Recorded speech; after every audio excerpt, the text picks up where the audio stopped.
Ассаламалейкум, қадірменді әлеумет. Енді мынау ақиқат деп, бұл енді ақиқатқа тіреле бергесін, бұның негізгі толық мәнін егер 100% деңгейінде ашатын болсақ, таяқ 2-3 болып кетейін деп тұр. Жасыратын жоқ.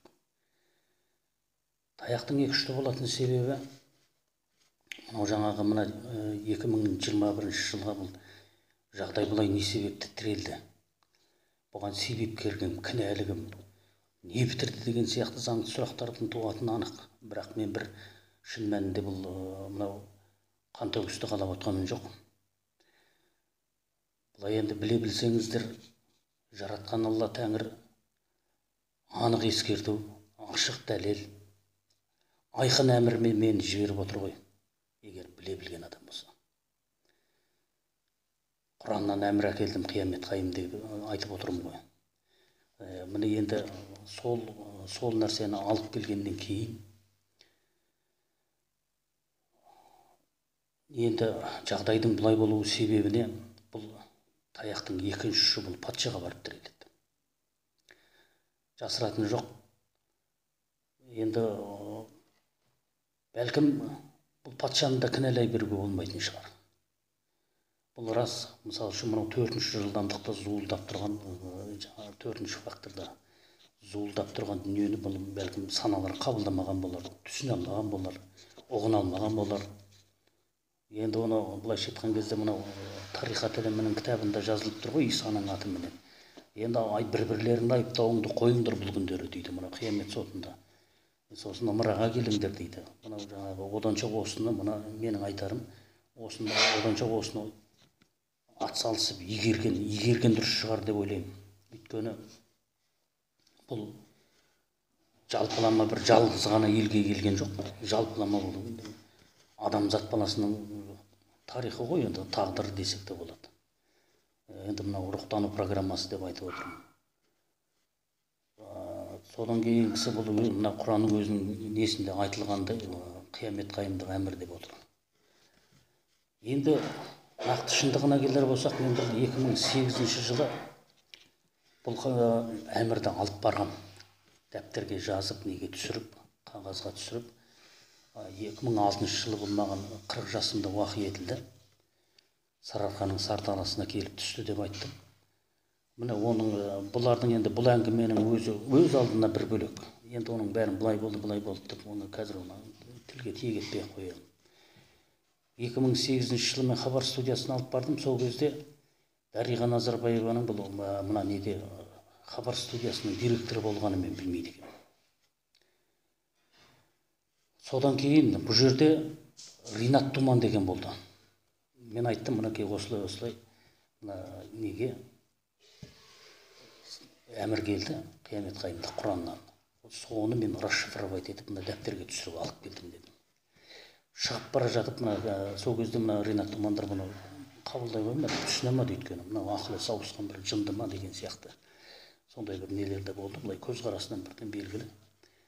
Сөйтіп жүргенде жаңағы мынау Ольга Савельева деген ондық өкіл, періштелер әлемінің представителі. Сол қабылдап алды жаңағыны. Екеуміз отырып тілдестік, сөйлестік. Сосын мен бұны ол кісі айтты. Мен сіздің тіліңізді түсінбеймін, бірақ маған бұны қалай не қылам деді. Сосын мен айттым, маңайыңыздағылар көмектесер, мен айтармын. Телефонмен шығып бара жатып Ринат Думанға айттым, Ринат анаға көмектес, аударып бер. Жоқ, кейін мына жаққа келгеннен кейін, ауылға келгеннен кейін ол жерде телефонмен хабарласқанымда ешқандай көмек болмай тұр деді. Сосын мен өзім аударып, қайтадан оны дәптерге орысша несінен өзім аударып, содан кейін мен Ольгамен 2012 жылға дейін хабар алмасып тұрдым. 4 жыл бойы сообщениемен, телефон нөміріменен кәдімгі ақпарат алмасып, күллі нәрселердің бәрін сол жерге сіліп айтады, жасыратын жоқ. Сосын бұл Ольга мені 2012 жылы Алексей Шахматов дейді, наша правданың жүргізушісімен жолықтырмақшы болған. Мен оғанға дейін 2009 жылдан бастап мынау жаңағы мемлекеттік системамен неге кіруге болмайды 2011 жылға. Бұл жерде кәдімгі нелер бар, оны пересекать нельзя. Кәдімгі неге сигналдар оянып кетеді деп ескерту жасаған. Бұған көнбеді бұлар. Обратный ответ требовал. Обратный ответ беріңдер маған деді. Уже болмайды, мына неден кейін уже ары қарай тыйым салынған, стоп қойылу керек деп мен сол кездегі айтқам. Егер оның анау сообщениенің бәрін ашып ақтарып көретін болсаңыздар, бұның ішінде бар. Содан кейін мінекей 2011 жылы бұл Сириядағы пламя сигнал огня белгісі бойынша бұл оталып кетті. Шыны керек. Сосын мен ештеңке істей алмадым. Сонымен жүрдім 2018 жылы Пендеміз ғой ток-шоуына шыққан кезде президент мырза креслоны лақтырды. Түсінікті ғой жағдай. Сірә бір ақылесі ауысқан жындының ақпарат ретінде уже кезінде солай қараса, кейіннен уже бұған уже ештеңке істей алмайтынын білді ма, солай болды жағдай. Бұның ақиқаты осылай шындап келгенде. Бұны екінің бірі ұғына алмайды, бәлкім түсіне де алмайды. Сондықтан бұл қиямет қайым енді өз дегенін алады қанша дегенмен. Бірақ енді мен бұл жерде бір патшаны кінәлап, немесе ананы кінәлап, мынаны кінәлап, бұның бәрін қаралаған күнде де болмайды. Бұл мына анық ескерту, айқын дәлел, нақты әмірмен келіп отқан дүние болғандықтан бұл бір тамшы қан төгілмеу керек. Талап пен тәртіп бойынша. Біз ол елбасын қаралап, немесе жаңағыдай күйе жағып, біз оны бұл қияметтің қыл көпірінен өтетін уақыт қой. Бұл жасыратыным жоқ. Қазір егер сіздер мені прямой смыслда түсіне алмайтын болсаңыздар, бұнымен қоса әлемге елші де келіп отыр. Жасыратыным жоқ. 0-20 сериясы бойынша. Пайғамбарлардың ілімін жалғастырушы. YouTube'дан іздесеңіздер табасыздар.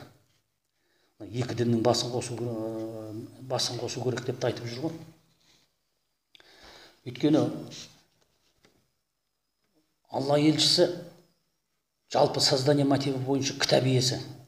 Бұл Мұстафа Мұхаммед саллаллаху алейхи вассалам екенін ешкім оны жоққа шығармайды.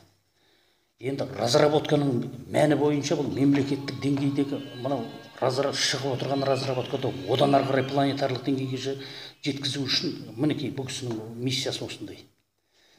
Мен бақылаушы, контроль иесі екенімді мен айттым өткенде.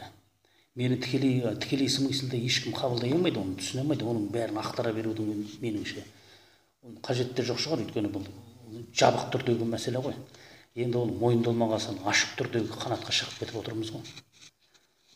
Оны енді бұның бәрі жалпылама Құранда айтылған. Сондықтан енді бұдан ары қарай мемлекет деп уже бұның бітті, құзыреттілігі аяқталып, уже цикловой переходқа көшу, бұны қалай игеру керек, уже ел болып, жұрт болып, бұған уже бет бұруымыз керек. Ал енді бұрылмаса, бұл мойындалмаса, бұл жағдай өте қиын. Бұның енді айттым ғой, таяғы өзі екі ұшты болып кетеді. Бір ұшын мен ұстап тұрған күнде де бір ұшын бұның бір басында өмір сүріп отырған өзіміздің қоғамның системасы тұр ғой. Оның енді кімге қалай нені қондырып, кімге қалай кімді қарай айыптап, кінәліні іздеп, оның бәрін тұншықтырып батыра бергенмен болмайды. Бұның бәрін кәдімгі орнына қою үшін болды, сабырға келуіміз керек. Өз-өзімізді есімізді жинап, етегімізді жауып дегендей. Айыптаудың, кінәлаудың ешқандай несі жоқ. Жол жоқ. Оның және де оның берері де жоқ былайша айтқан кезде. Одан ештеңені біз ұта да алмаймыз, онымен ешқандай алдыға шыға да алмаймыз. Әдемісі осы мынау былайша айтқанда жаратқан Тәңірдің атымен келген әмірді енді ел болып, жұрт болып жалпылама.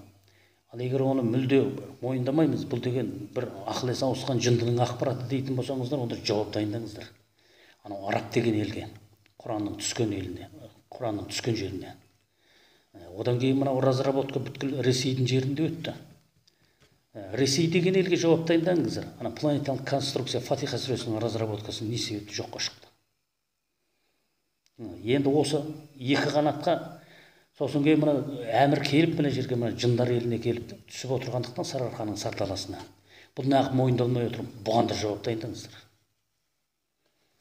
Міне сонан кейін көрейік мәселелеріңді. Жасап алған тәңірлерің, туларың, анау жаңағы бизнес дейсіздер ме, шайтанның тілі дейсіздер ме, солар сіздерді жұмаққа шығарып жандарыңызды құтқарып жәннатқа жеткізсе, оны да көрейік. Енді айтқаннан кейін, маған бұны жібергеннен кейін, анау орындықпен, столмен, немесе жаңағы анау есік тереземен тілдес деген жоқ қой, адам баласына міндеттелген программа.